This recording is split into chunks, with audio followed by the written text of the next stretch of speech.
ধীরে ধীরে সারা দেশের জনজীবন স্বাভাবিক হয়ে আসছে। আজও ঢাকা সহ 4 জেলায় রাত 8টা পর্যন্ত 13 ঘন্টা কারফিউ শিথিল থাকছে। আর গাজীপুরের পরিস্থিতি নিয়ে জানবো সহকর্মী আবুল হাসানের কাছ থেকে। প্রিয় নম্বর সেট করে বিকাশে সেন্ড মানি করুন ফ্রি।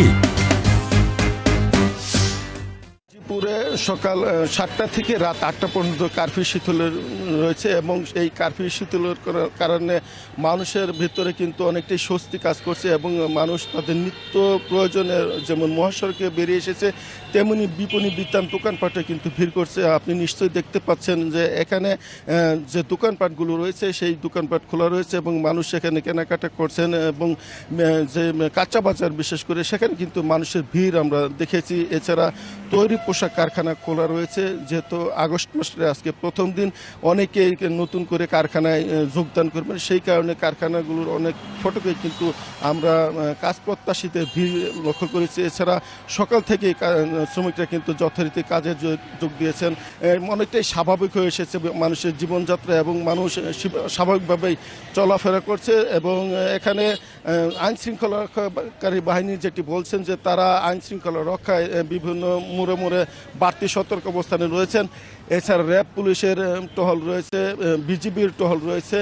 মোটা দাগে বলা চলে যে গাজীপুরে যে সার্বিক পরিস্থিতি সেটি অনেকটাই স্বাভাবিক হয়ে এসেছে এবং মানুষের ভিতরে এক ধরনের স্বস্তি কাজ করছে। এবং গতকাল আদালত চত্বরে কোটা বিরোধী যারা শিক্ষার্থী ছিলেন কিছু শিক্ষার্থী নামার চেষ্টা করেছিলেন, কিন্তু পুলিশের তৎপরতায় তারা নামতে পারেনি। ফলে গাজীপুরে যে সার্বিক চিত্র এখন কিন্তু অনেকটাই স্বাভাবিক রয়েছে এবং মানুষ তাদের যে স্বাভাবিক কাজকর্ম সেটি করে যাচ্ছেন। তবে মানুষের ভিতরে যে একটা প্রত্যাশা কাজ করছে সেটি হচ্ছে তারা চাইছেন যে এই কারফিউ যত দ্রুত শেষ হয় এবং তারা পুরোপুরি স্বাভাবিক জীবনযাত্রায় ফিরতে পারেন। এই ছিল গাজীপুরের সার্বিক চিত্র। গাজীপুরে খবর জানছিলাম। এবার কারফিউ আইন শৃঙ্খলা পরিস্থিতি নিয়ে জানাতে সিলেট থেকে জানাবেন সহকর্মী রানা মজুমদার।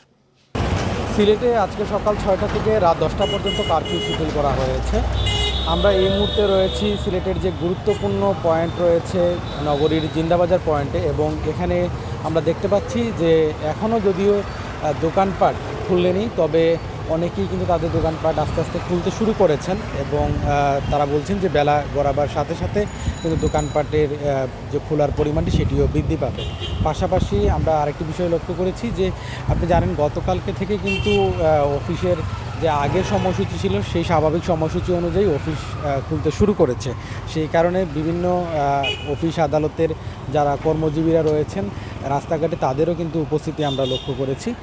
পাশাপাশি আরেকটি বিষয় হলো যে এই যে আস্তে আস্তে কারফিউ শিথিল হওয়ার কারণে পরিস্থিতি স্বাভাবিক হতে শুরু করেছে, সেই কারণে জনসাধারণের মধ্যেও কিন্তু এক ধরনের স্বস্তি কাজ করছে। আমরা নগরবাসীদের সাথে কথা বলার চেষ্টা করেছিলাম, তারা যে বিষয়টি বলছেন যে যত দ্রুত পরিস্থিতি স্বাভাবিক করা যাবে ততই তারা তাদের পূর্বের যে জীবনযাত্রা ছিল সেটিতে তারা ফিরে আসতে পারবেন।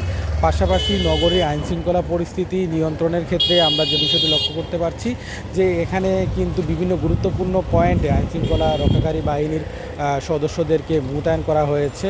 এর বাইরেও সশস্ত্র বাহিনীর যারা সদস্য রয়েছেন তাদেরও কিন্তু টহল আমরা দেখতে পেরেছি নগর জুড়ে।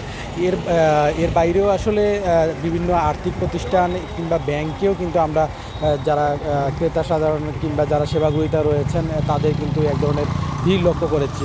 অর্থাৎ সব কিছু মিলিয়ে সিলেটের যে স্বাভাবিক পর্যায়ের যে জীবনযাত্রা ছিল, যে স্বাভাবিক অবস্থা ছিল সেটি কিন্তু ফিরে আসতে শুরু করেছে।